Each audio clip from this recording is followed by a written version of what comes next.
Welcome everyone. The presentation is about to begin. This session will be recorded and will last 60 minutes. Please keep your mic muted during the presentation and turn off web cameras. If you have a question or comment, enter it in the chat during the presentation and the presenter will address your question at the end. All participants in today's event will have access to the recorded version, which will be available within 1 week after the live event.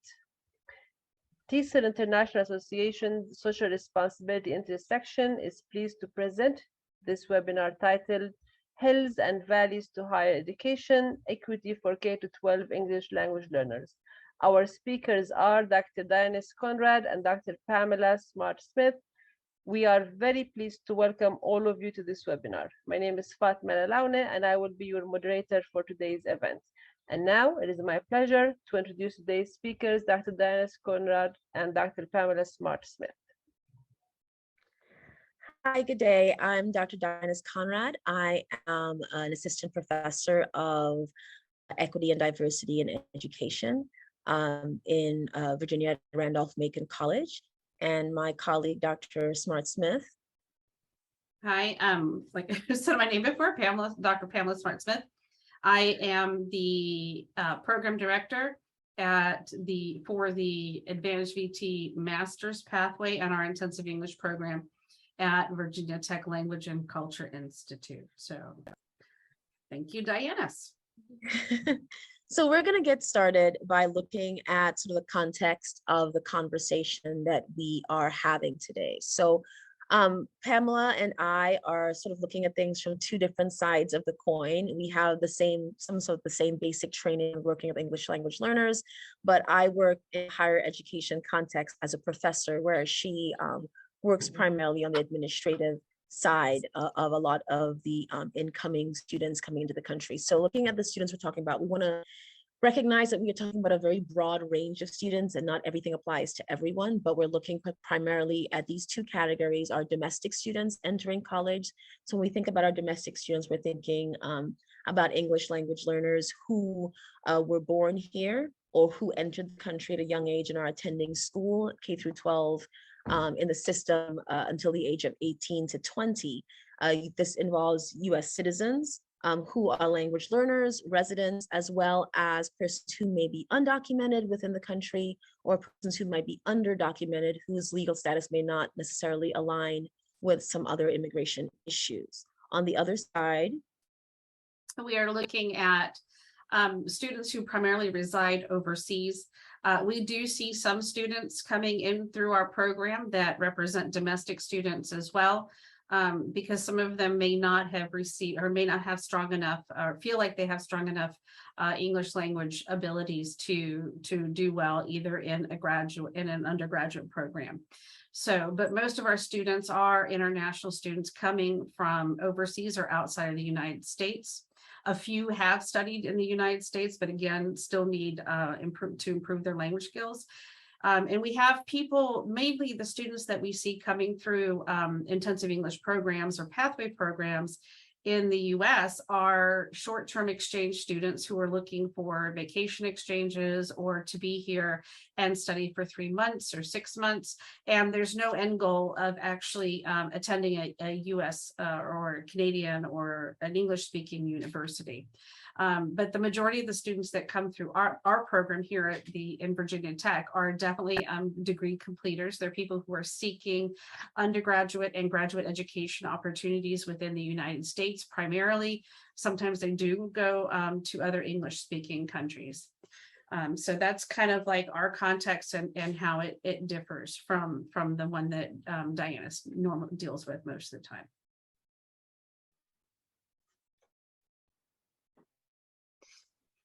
So we want to spend some time looking at the challenges that a lot of students face of transitioning from a secondary education system into a into a US higher education system. And one of the main challenges that we're able to identify that we have in our experience is the framework of sort of that deficit perspective that a lot of students deal with. So whether or not they are born in the United States, English language learners, the amount of services and quality of the services that English language learners receive varies very greatly depending on their state and even within the district within a specific state.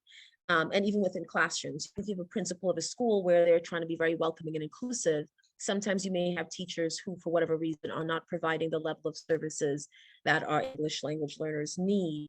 So we have teachers, educators, and administrators who do not see value in a lot of our English learners. They don't see them as adding anything to the classroom. They see language learning as a deficit rather than looking at them as emergent bilinguals who are not only adding to our understanding of the world around us, but who are also enriching their own lives by adding on to their language knowledge.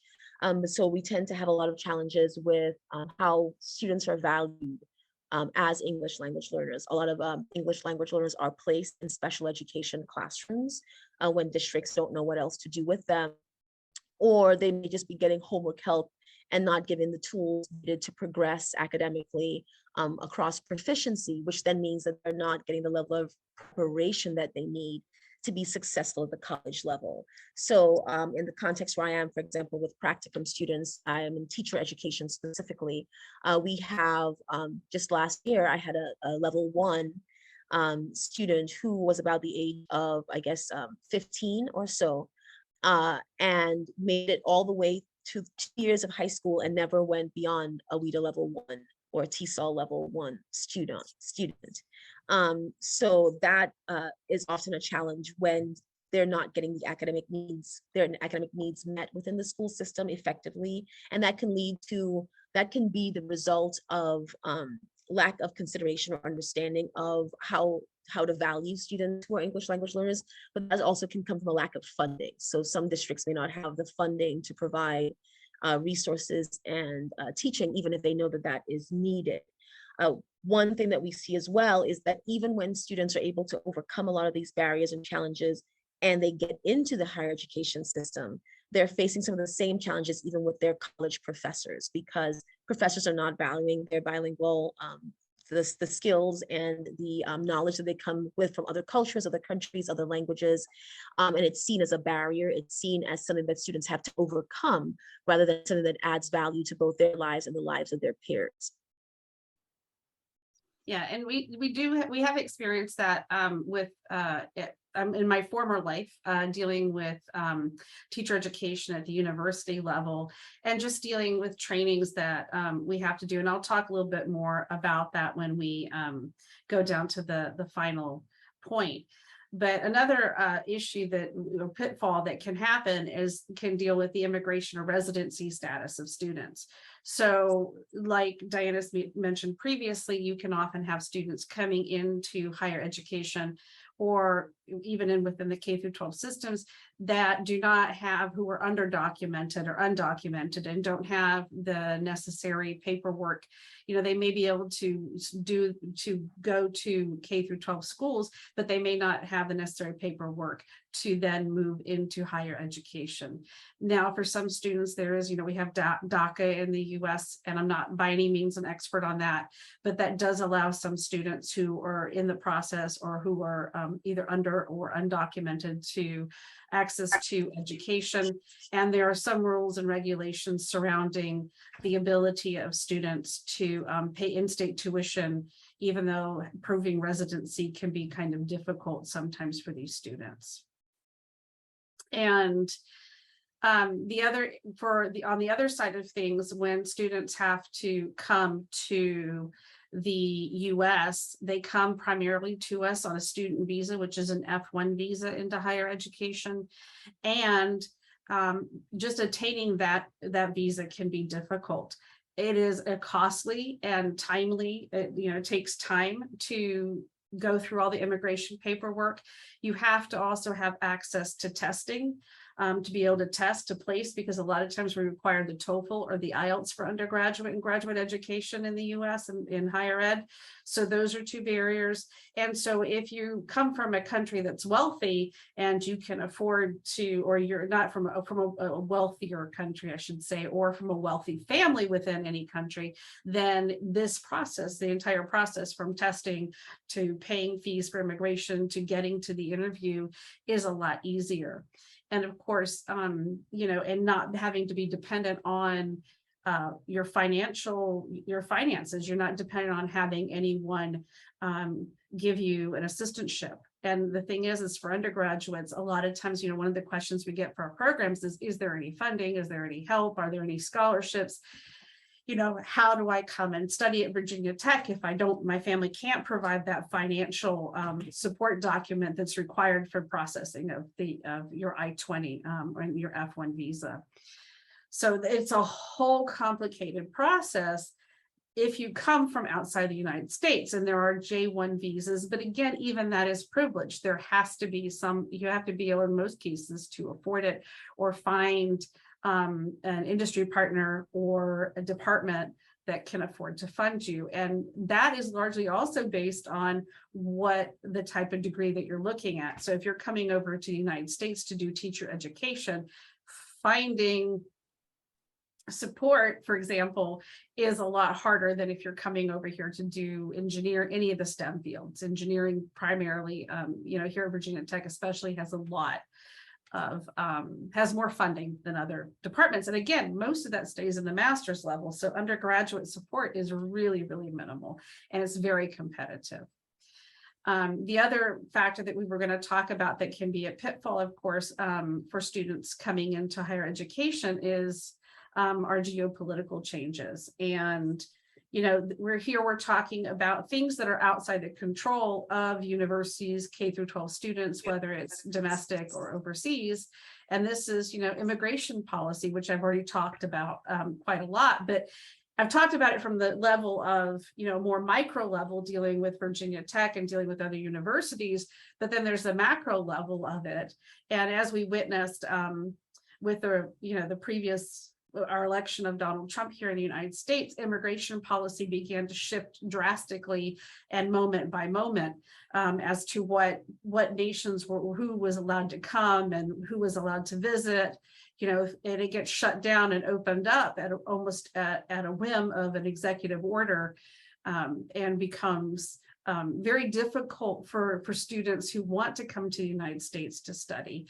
And it becomes difficult for students, for example, with DACA, because they don't know what's going to happen and how it's going to change depending on who's in charge of our country, but also in other countries and nations, because that can impact students. For example, we have students now coming in for Ukraine wanting to be J-1 scholars or seeking to extend their time in the US. We have Russian students, so all of that has impacted immigration in the US, and that touches on the war and unrest issue as well.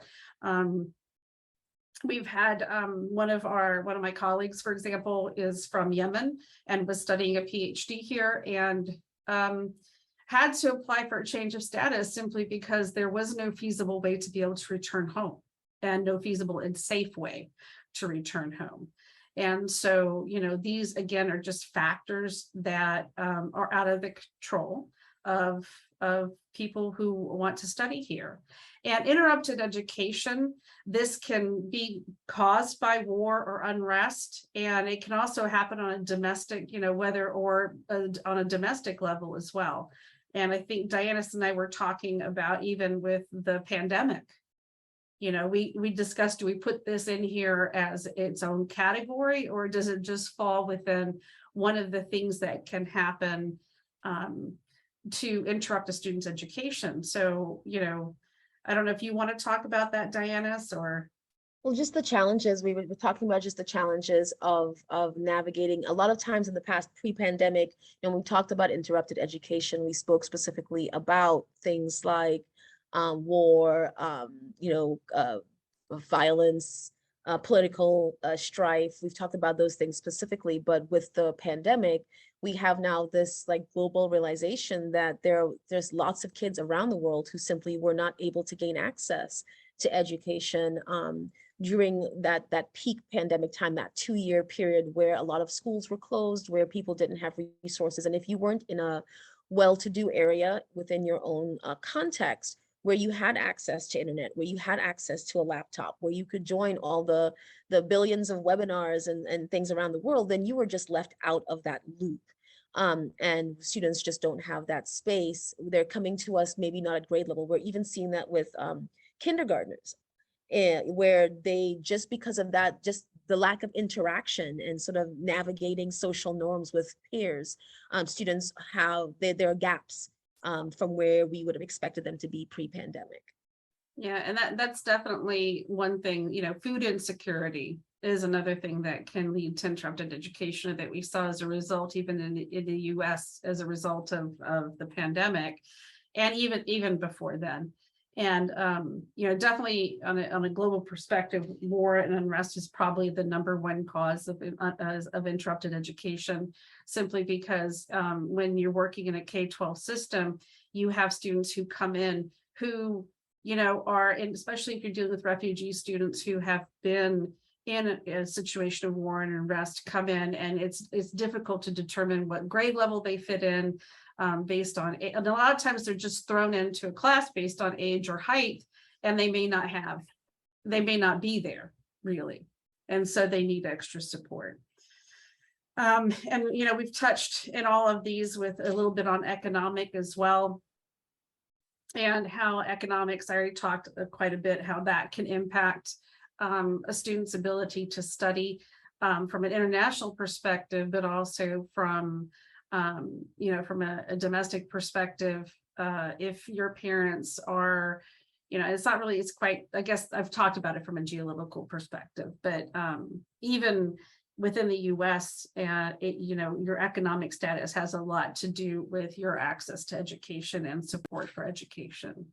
I did want to add one quick thing, Pamela, about the interrupted. One thing that we are seeing now is we're seeing lower enrollment across the board within our students, both English language learners and just all domestic students, enrollment in undergraduate education, because students feel that they lost those last 2 years. A lot of students who spent their last year of high school, their last 2 years of high school in the pandemic, really, a lot of people aren't feeling prepared yet. They're not feeling ready to get to that stage. So we've noticed less students applying, both from domestic context as well as from overseas.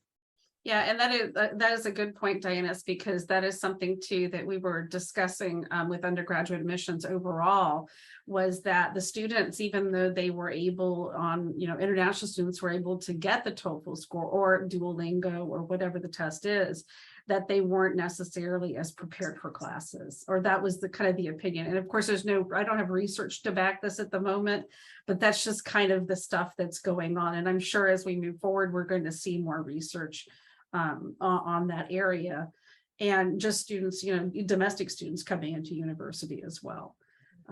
How do you catch up to make up that gap and that deficit when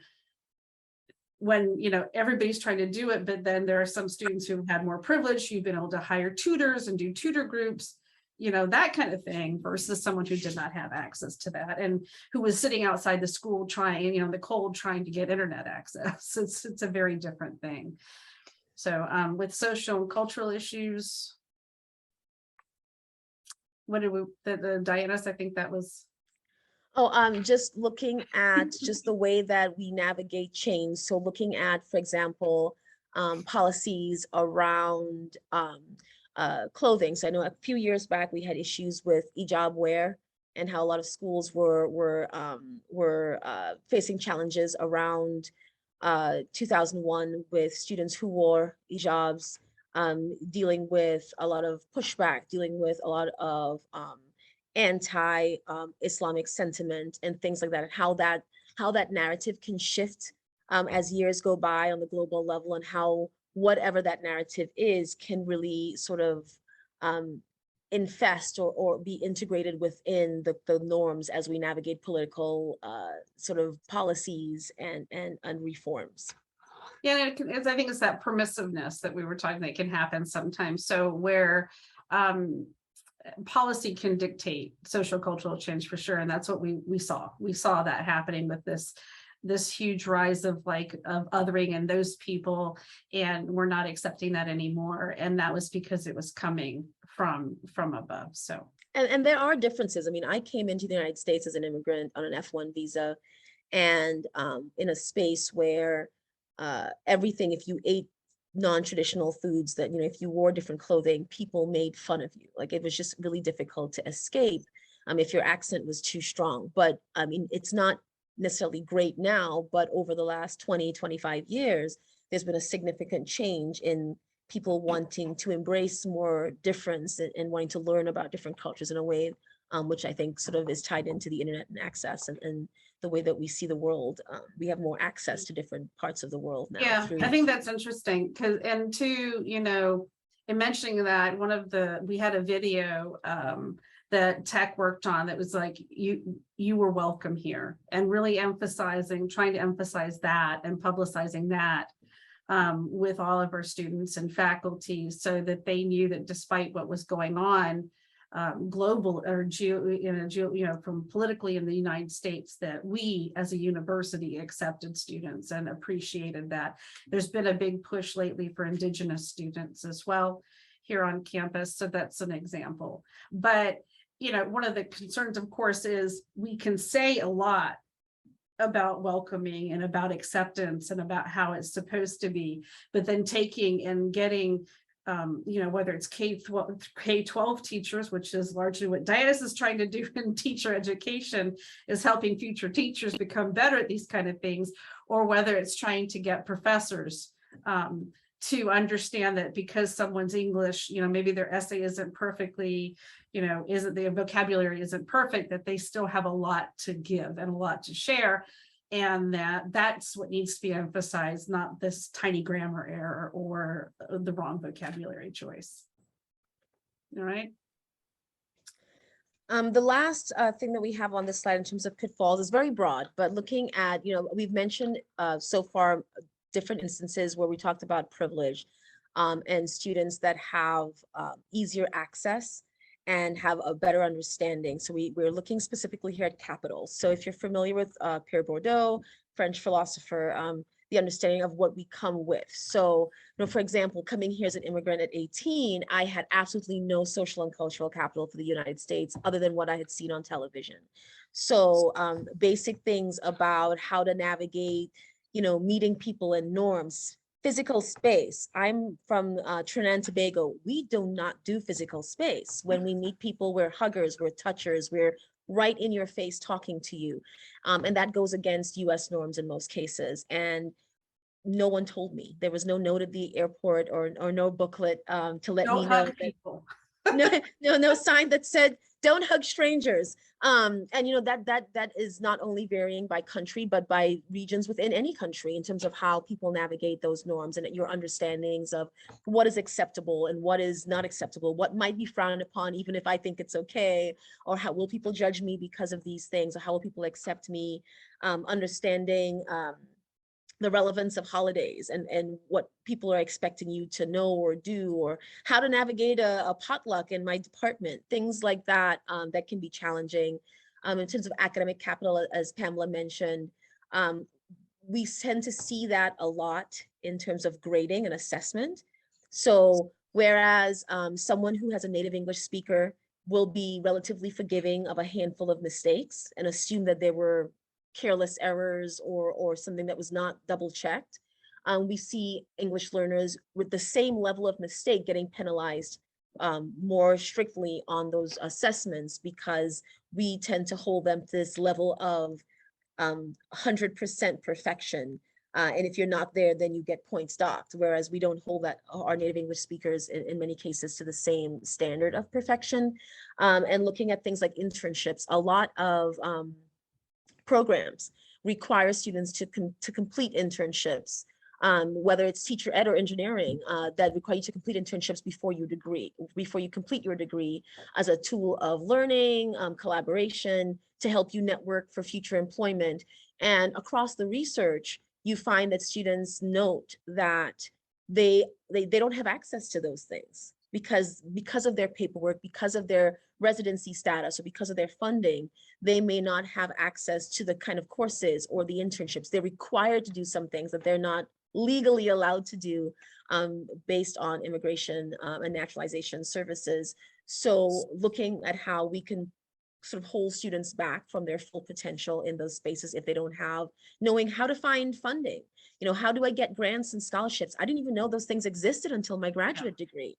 I didn't know I didn't know there were universities in the United States who recruited international students who would give me funding to go to school. I had no idea about that. So finding ways that we can not make these assumptions that these things are understood and known, but connecting with students on an individual level that really helps them get to where they need to succeed. So students are often facing these challenges, and they're quite open. There's a lot of research out there, even in practitioner journals, about students and sort of the financial and sort of capital perceived deficits that they might be navigating as they grow through those contexts. Pamela, did you have anything you wanted to add to that? Yeah, I wanted to kind of add to on the idea of academic capital, that's one of the reasons that when we work with our international students here, we have a seminar series, and our seminars are 4 hours a week.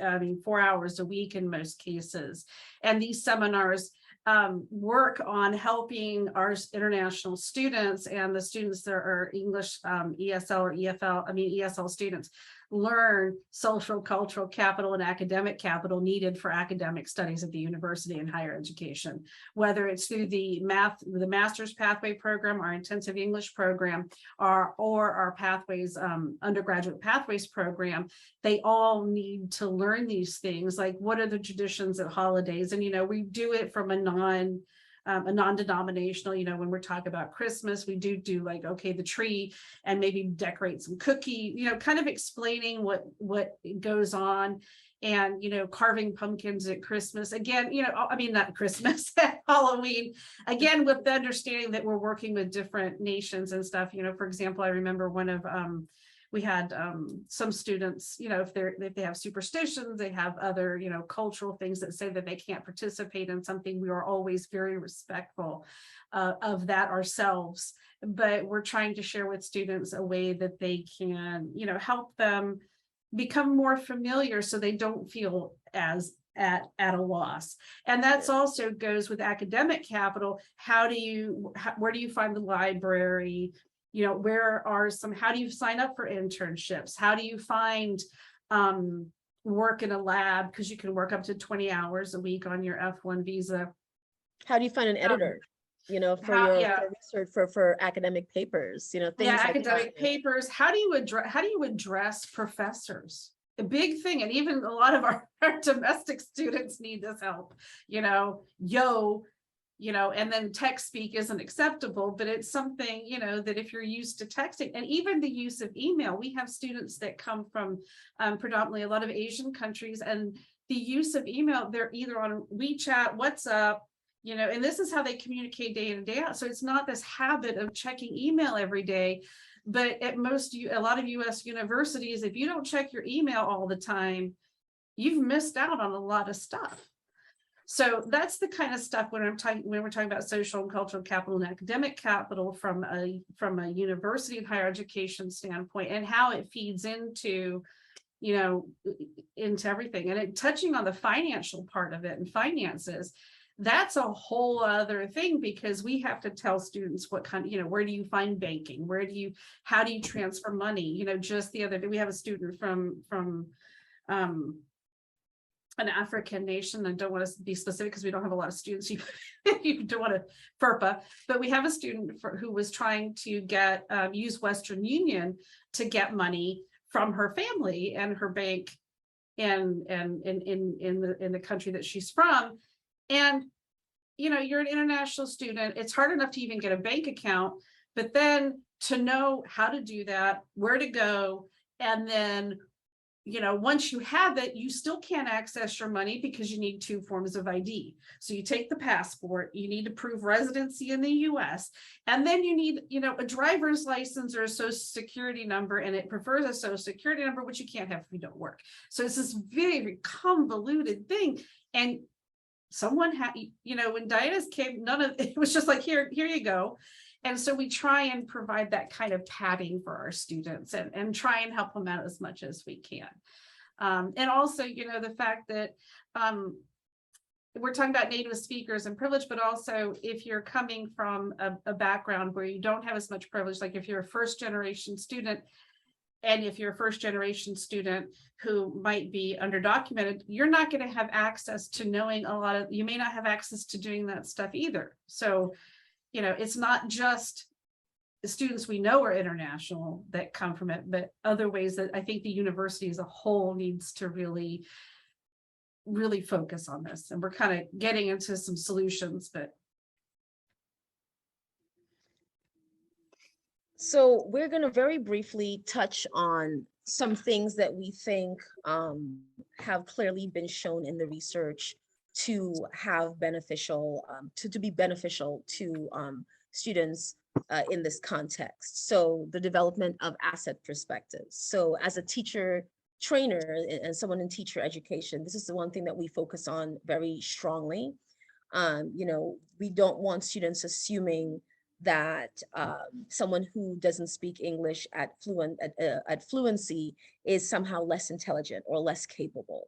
And we see that both in the K-12 and the higher ed system, as I mentioned, in deficit perspectives. So we're trying within teacher ed now to sort of build those asset perspectives. So that you've seen the terminology change from language deficient. Now, you know, a lot of researchers are sort of using terminology like emergent bilingual, which really focus on the fact that you are building, or I know a lot of researchers now use multilingual learners because wanting to focus on that, what positives are there? And if you speak more than one language, there are no shortage of benefits and positives to that. So helping teachers, particularly monolingual teachers who may not understand how to navigate other languages, helping them identify and build a lens where they can regularly see the assets that those students bring to them, not only in terms of their language skill and their building, but what they've learned in the past. There, again, those funds of knowledge, the cultural norms that they can share with their classmates. And we have enough research to know that when we bring that level of diversity into the classroom, we enrich the learning of every student and every person, including instructors that are in that space. And that has, in more than one occasion, been found to build really secure relationships, because one of the key things with all teaching is relationships. Mm-hmm. And if you are looking at students from a deficit perspective and you treat them or assess them from that deficit perspective, they know, they feel that. And once you don't have that relationship, you've lost a major component of what will help them build retention and academic strength. Yeah, sorry, go on. I was moving on, so go ahead. Okay, I was going to actually add to that about talking about that, in that actually the South Carolina, just as an example of this move, the South Carolina Department of Education is taking an asset-based approach, and this is an announcement that just came out last week, by referring to English language learners as multilingual learners. So English learners will now be multilingual learners, and ESOL, English to speakers of other languages, will be the multilingual learner program. And an ESOL teacher will now be referred to as a program specialist or MLP teacher. So it's interesting that this came across my news feed, and so that this is actually happening. Of course, the caution, and I was thinking about this as we were talking about it, is that probably going to be that disconnect between what were the label and the practice, and how the label needs to actually, the asset-based approach needs to go beyond what we're doing at the school. So I wanted to add that. And the one thing too that I wanted to add is that it's a little bit more difficult, I think, for higher education in general. We do have, you have a lot of PhD students and master students who are GTAs and GAs, and we also do the J1 interviews for scholars, and the ability to be able to communicate clearly in English is a big deal. But you still get a lot of comments, because most of we have a lot of people we interview that speak English really well, and they write English really well, but they still have accents. And so trying to see students, teach students themselves as well as other faculty, that even if someone has an accent, doesn't mean they're stupid or doesn't mean that they don't know something. That is, like we've been saying, that's an asset for your program. The knowledge that they bring, whether it's in innovative peanut farming techniques, or recently, you know, tech has been big with the Flint, Michigan water news, or with aerosol sprays. There are tons of international people, students, undergraduate, graduates, and professors working on those programs, and seeing them as an asset for what they're bringing versus they, oh, but their accent, you know, so that's part of it from higher ed.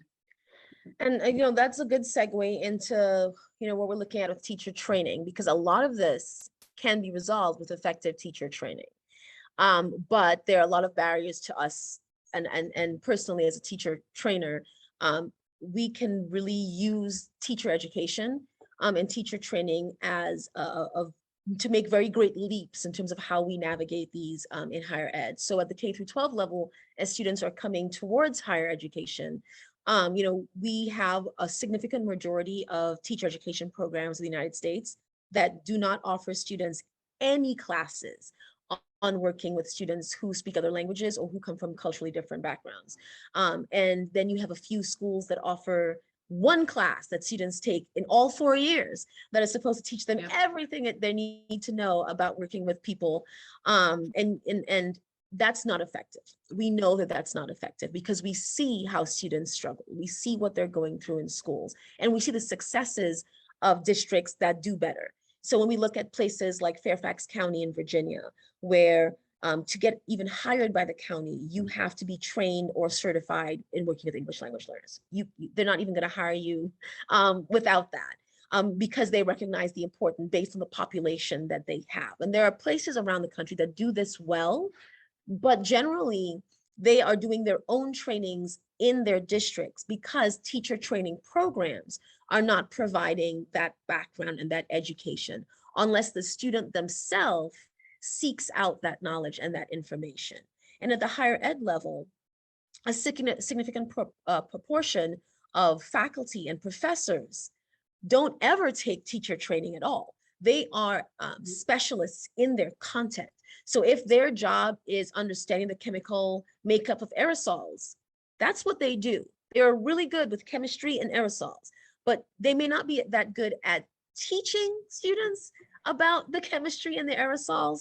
And then you have a lot of professors who I often have to talk to because they're like, well, this student, they wrote this paper and it made no sense. Or this paper, this is not of academic quality. Well, did you specify to them what they could improve? They are an English language learner. We know what their level is and what their proficiency is based on their TOEFL or IELTS scores or whatever they've taken. So we know what level of support they need.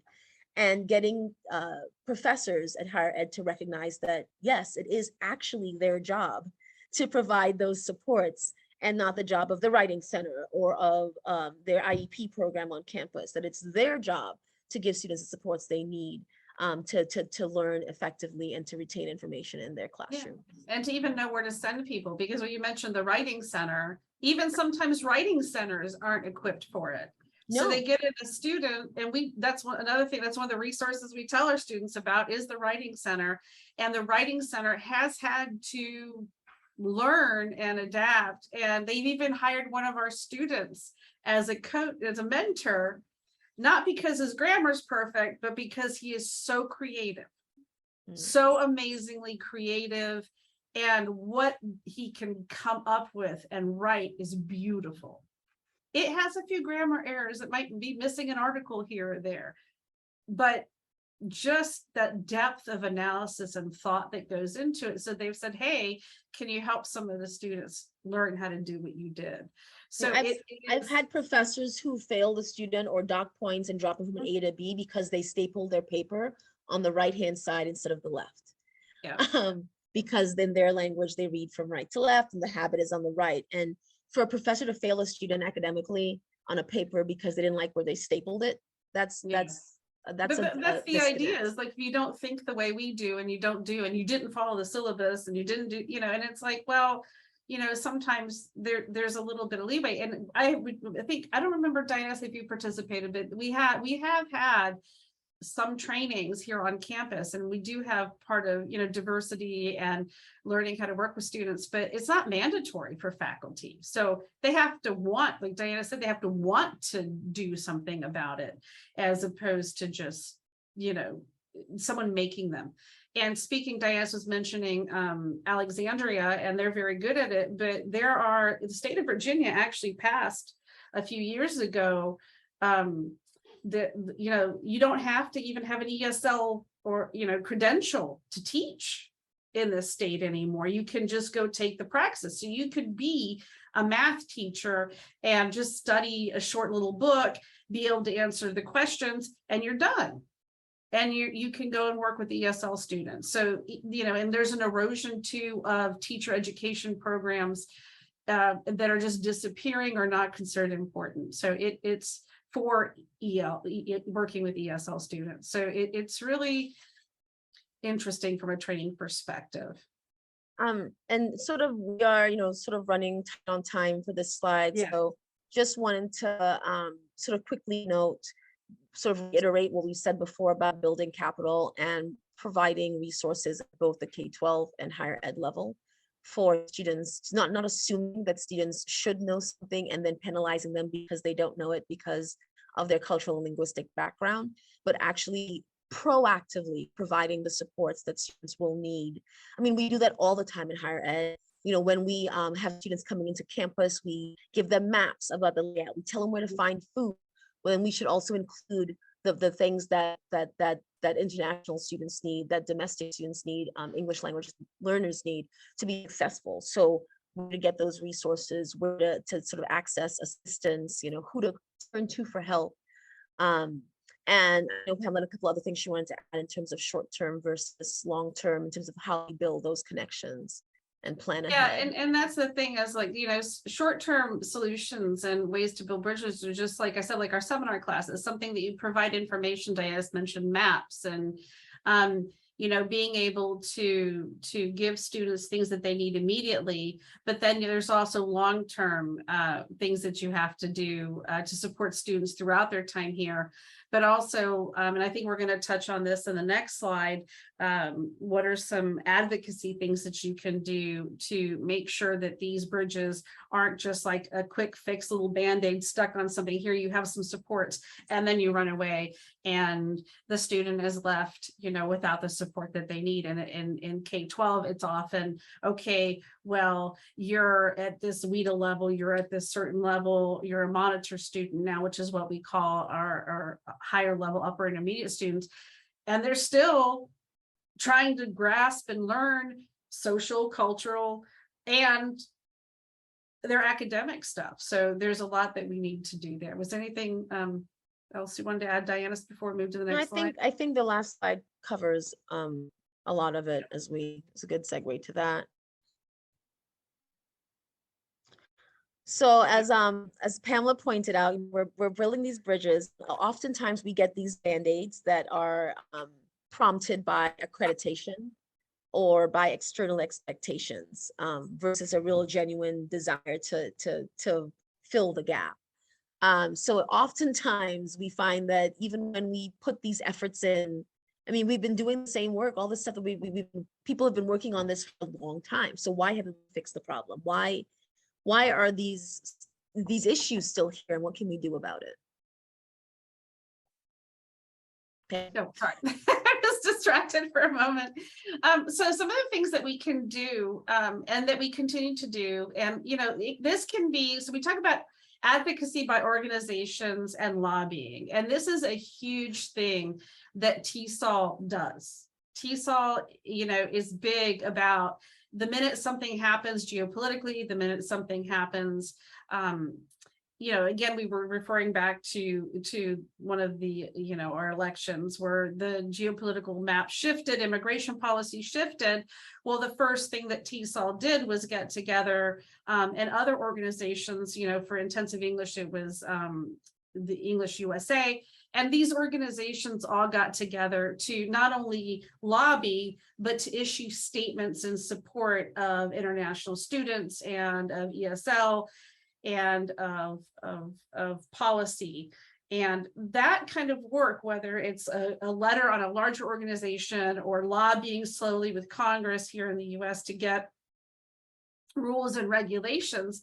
The pandemic was another example of when advocacy by our large organizations like TESOL was really important, because they lobbied to for SRIS and for immigration to be able to allow students to take online courses, because online courses were not part of what international students could do as part of their F1. But the argument was, well, what do you do now? I mean, everything's online. That's the only thing we can do. And so they had to get the policy changed, even if it's temporarily, to allow online courses. And it's interesting because they've redid that again, even though the pandemic is kind of slowing down a little bit, supposedly, and hopefully, to be able to still continue some online learning, because there are some colleges and universities and some places where online learning is more and more of a norm. And so can a student still be a F1 fully enrolled for over 18 hours if part of those hours is online learning? And I don't want to get too far into that, but that's just an example of why organizations like TESOL are really important, and our different accreditations, whether it's K-12 or higher ed. And at a smaller level, lobbying even within your university, within your school, within your district. You know, if you're in South Carolina, you're gonna be like, hey, this is great, we keep changing the names. When are we actually gonna do something about this? And when are we gonna try and get funding? And how are we gonna provide support? And can we get enough teachers and smaller classroom ratios? So it's even down into that small level. And all of this ties into countering and misinformation that comes out, misunderstandings about the role, like we've been talking about, and Diana's, has mentioned, and I have mentioned over and over, kind of like those deficit notions, and trying to really advocate on a different way, but being able to say, like, yeah, you think this about these people, but here's really what they can do. And community collaboration is kind of another one that you can talk about, whether it's through, we have Blacksburg Refugee Partnership here, there's a Roanoke Refugee Partnership, and they are very proactive in the community, not only educating the community, but also providing unprecedented support for our refugee students. And we even have some here in my program currently that had funding and were able to come. And so those type of things are really important. I think I just talked over your point, Diana. Did you want to add anything? That's fine. I froze for a second, so that was absolutely perfect. That's essentially the idea, is that these organizations are critical because, especially within the United States, I'm sure that there's no shortage of news, even going into my country overseas, about the political dynamic in the United States and the anti-immigrant rhetoric that has become so prolific over the last decade, and how that anti-immigrant rhetoric even bleeds over into domestic immigration situations, students who are born here, raised here, who are, for all intents and purposes, US people, right? I hesitate to say Americans because we recognize that US is just a small part of the Americas, but the idea that this is important because we see all that political propaganda, that misinformation, and the people not understanding, for example, asylum laws, not understand that it is perfectly legal to present yourself at a country's borders and request asylum, and how that rhetoric was turned into oh my gosh, we have people storming our borders, we must protect ourselves, and how important organizations like TESOL are, both in formal contexts, like in the White House and among decision makers, as well as on smaller levels within districts and schools, because of that wide network of affiliates that we have, so that we can get that information down to the smaller levels, all the way to classrooms. One critical thing I feel that we want to talk about as well was sort of community collaboration. So how do we, both in terms of our university community or our college community, as well as the broader community, how can we have those spaces where we can come together to create that sense of understanding, where we're not always relying on an external organization or an external factor to sort of come in and teach us how to be better, but where we can just use our sort of internal guide towards wanting to be human and treat other humans with respect, to build that level of collaboration, to have a space where we are actively all seeking to understand the needs and expectations of that student. One good example I have is one of my last graduate students was my last couple graduates were both from Saudi Arabia, and we had a lot of struggle because our graduate program had gone online. And they were told by the university, well, yeah, that's not a problem. You can take at least one online course per semester. But their funding source did not permit that. Their funding source said no online courses. And it took 6 months of arguing with the international office to say, look, I don't care how many classes you say they can take. They can't take those. So when you admit students, for example, who aren't allowed to take classes to an online program that they can't take classes in, that indicates a lack of collaboration among those important stakeholders at the university. And it shouldn't take me as an academic advisor or a graduate advisor to have to go and say, hi, like this is pretty clear. That should be at a university level. If I am the advisor, then I should be able to be in frequent collaboration with all the other parties that determine the success and resilience of my students. And that also tends to the broader community. When universities create spaces for community members from outside the campus to come in, or for people from on campus to go out and build these relationships, then students are able to feel at home and feel welcomed, not only on campus, but also at grocery stores and in parks, and feel like they belong to this sense of community, which in turn builds our alumni networks and provides better opportunities for students who come after them. Yeah, and that's a very good point that you mentioned, alumni networks, because, universities can have very extensive alumni networks throughout globally. And, that's even part of it, because having alumni gatherings in different countries and like, oh, here's all the people from X university, from Virginia Tech University, and they come together at different events, whether it's recruiting events or just, having email listservs, and those students can also provide support for students who are coming in and help prepare them for what they're going to do.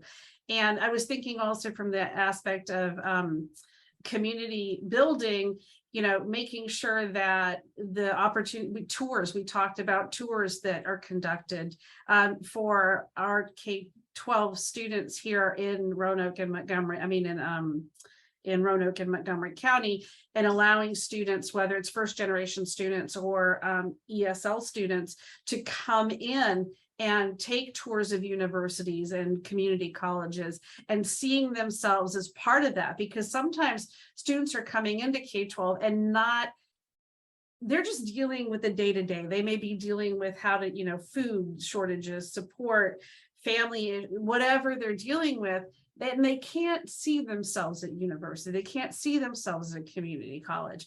And our community colleges have also really come on board at offering free classes to students who come in under refugee or immigrant status sometimes. So there's a lot that can be done that's proactive, that provides support for students, that help them visualize themselves in higher education. And that is really important. And then that kind of ties into the next thing that we can do to kind of build bridges, is to help provide resources for curriculum and for student support. And an example of this is trauma-informed pedagogy. We didn't put universal design on here, but that's a really big curricular thing that can happen. And, universal design is simply, it's complex. And I can say, oh, it's just simply making your classroom more accessible for everybody and designing curriculum that's good for students who have, who are ESL, or who have disabilities, or who have whatever, whether it's intellectual, physical, just supporting everybody, all sorts of, we don't talk about learning styles so much because that's kind of not the current research, but people just being able to support all students in your classroom. And so universal design is supposed to do that, but a lot of teacher educators in a lot of teachers in K-12, and even, on campus, we've already talked about their subject people, they don't know about all this stuff because they're just worried about chemical components or, concrete or teaching poetry, but they're not so much worried about, is the way that I'm teaching going to be supportive of all types of students and different type, whatever students needs. And so universal design is one of those things that can do that, but it requires a lot of effort and a lot of work and a lot of research on the part of the teacher or the professor who is doing that. And it's the same thing for trauma-informed pedagogy, particularly coming out, trauma has been something that we've talked about because everybody comes with trauma, whether it's a small trauma, a major trauma like war, a major trauma like the pandemic, because some people had very, very traumatic experiences with losing family members or whatever. How do you provide curriculum and student support for those students?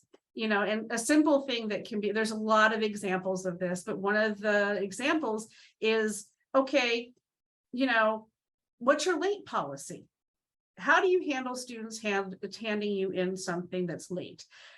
A lot of times automatic teachers are like, okay, it's an automatic 0. That's it. I'm not accepting any papers. And that's something that a lot of people still do. So, or they penalize you, it's 20% off if you're a day late, and at some point the student just becomes and says, well, I just can't do it. And I'll just get a 0 and I'm going to fail out because, an extra day is not going to help me a lot when I'm dealing with working a job after school so that I can support my family, so being able to say, okay, I will accept late work up to this date is one way to do it. So those are just a few examples. It's much larger than that. And I'm gonna hand it over to Diana to talk about critical literacy on decision makers. In the interest of time, I'm just going to sort of touch on this very, very briefly. Yeah. But it all ties into what Pamela was talking about advocacy and countering misinformation, is that we have, particularly in the United States, our research has shown that we lack any depth of critical literacy among our decision makers and policymakers. When laws go into effect and policies go into effect, there are these 20-page briefs, and our decision makers, the ones who vote on it and put these laws into policy, don't read them. They may skim them, they may have an aide read them and summarize, but they're not really able to read through the fluff and to read through a thing, like read through a policy, a document that says, we need to stop people at the border because they're trying to run over our country, and to say, well, let me look into what asylum policies really are. Being able to stop themselves and say, let me find out more about this. Let me look into what's going on in this country. Let me look into what students may need. Let me look into why we shouldn't have English only policies in classrooms. Let me look into how these things can really impact. And we need decision makers at all levels, within schools, at school board levels, state levels, and federal levels, who are really committed to finding out more and to learning more and to having as much information as possible before they make changes and policies that can be life altering for people and that can really dictate their chances of self-fulfillment as they get older. Yeah, exactly. Anything you want to add, Pam, before we? No, I think that's it, because I know we're out of time, but I mean, we could give examples of things we've talked about, whether it's an executive order being issued or, hey, this thing in South Carolina, we're going to change this, but what does it really mean and how do you see through it? And what, and SRIS, like the rules for immigration, if we didn't have advocacy and someone saying, hey, wait, they could just pass the law without really fully understanding the impact of it. So, okay. So in the interest of time, we are going to skip our rooms and just open up for any questions that anyone may have about any of our content. I didn't see any questions in the chat, so I don't expect that we have many, but just in case, does anybody have any questions they'd like to? Leanne has raised her hand. Okay, Leanne, go ahead. Yeah, I thank you both for this really informative presentation. And it's incredible how the seeds of everything that you're talking about are born here, and they continue to proliferate as they get into higher ed, which of course is my area. But I think that the point that I'm really taking away is that absence of critical literacy within our policymakers. And unfortunately, I think higher ed ends up being kind of a gatekeeper that kind of upholds that, especially through literature classes. I have had my second language or my multilingual students marked down, not because of the grammar of their writing, but just because their writing wasn't verging on literary genius. You know, it wasn't making the professor cry or you know, in a passionate way. And this whole standard of perfection is a tool of white supremacy, and that really needs to be addressed in higher ed. And so that need for critical literacy in our policymakers is also necessary at the levels of administration in our universities. It is just so critical. So thank you so much for all of this.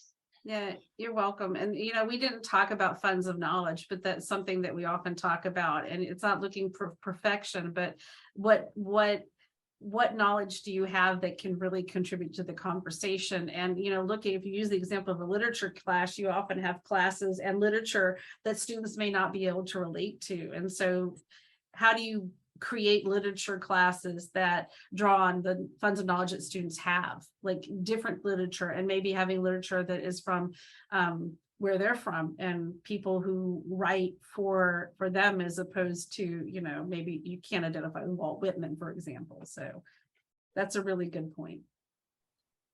Thank you, Leanne. Adil? Hi there. Hi, Dinus, Pamela, Leanne, and Fatima. It's so good to see you. And I'm saying hi from Morocco.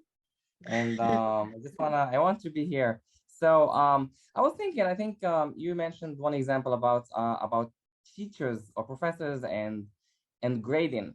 And this reminds me of something I read. I think I read a piece or an article maybe 5 years ago about some German professors. So they noticed there was a study, I don't remember exactly, but this happened in Germany.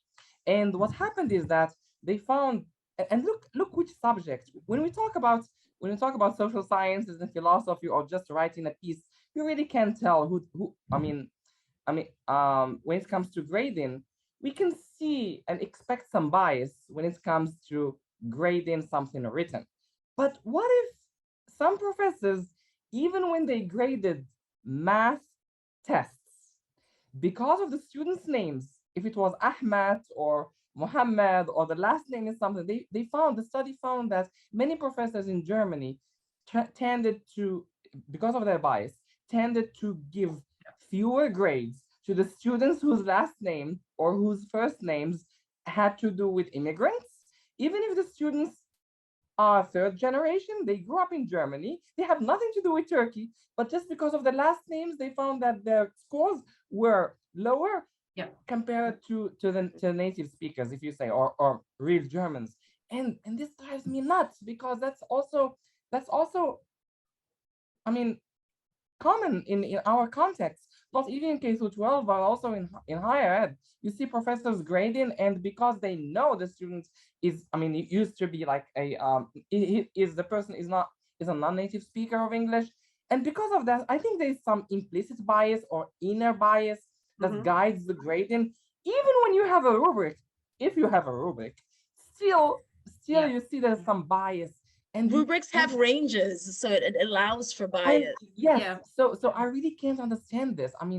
I can see that bias is more visible in writing, but when with math, and that was the case with math, it's clear, it's A or B, and still the researchers found that there was bias, and part of this bias, and this is my last point, I think part of the bias is that some professors think, and people who never traveled outside Germany, they think that because this person's father or mother came from Turkey, this person's abilities are just lower than another person. And it's like the white supremacy, that supremacist ideas that, oh, if you're not white, then your abilities or your intellect is anything but a regular person's. It's the same stuff we're dealing with here and everywhere. And a It lot of is. people don't realize how that can trickle over, because if you're doing that with students, let's say at high school level, then you're giving them lower grades, which then limits their access to institutions of higher education. They're going to have Exactly. lower GPAs. When they get to Yeah. college, they're going to have lower GPAs, so less access to scholarships, less entrance into grad school. It's not just one teacher giving you one bad grade. This can affect the entire trajectory of your life. Yeah, and And it's it should not be just the other side. I'm sorry, go ahead, Pamela. I was gonna say, and it's not the deal. Your point is also good. I know we're out of time, but in that it's not. We've been talking and focusing on a U.S. context because that's what we need. We know, but it happens globally in different ways and different forms, and certainly you know the economic bias, like all of it is in there. So. And I think that's where teacher education programs should come to play, not only to prepare the teachers who are going to be the future teachers, but I think there should be more of in-service teacher training, in the sense that even teachers who either never had a chance to go through to be certified through like teacher education programs. And I'm teaching a cultural diversity class here at UD, and the graduate students say that the cooperating teachers, they have like 20 plus teaching experience. I see there is like a shock. There's a cultural shock there in practice with what the students in our class, we talked about funds of knowledge, the things that they want to embed into the lesson plans, and what the cooperating teacher thinks should be the case, because it's her class. So there is that clash. Of course, it's implicit, but I think even in-service teacher programs should target the existing teachers, the in-service teachers, and just like some, reminders, refreshers of the things that we need to consider when dealing with English learners. Great presentation to you both, by the way. Thank you. Thank you. So we are out of time, but I wanted to, oops, my screen is not working. Okay, so just want to say thank you for coming and sharing your time with us today. And if you have any questions or would like to continue the conversation in any way, please feel free to reach out to either of us, and we'd be happy to continue chatting with you on these topics. And if you're watching this as a recording, then feel free to reach out to us as well, especially if you'd like to comment or share your experiences. We'd love to hear them. Thank you Have both. a great day. Thank you both for this amazing presentation. And with that, we must conclude our online program today. So our presentation was titled Hills and Valleys to Higher Education, Equity for K-12 English Language Learners. And thank you to our presenters. And this concludes our program, and you may disconnect now. Thank you very much for this amazing work.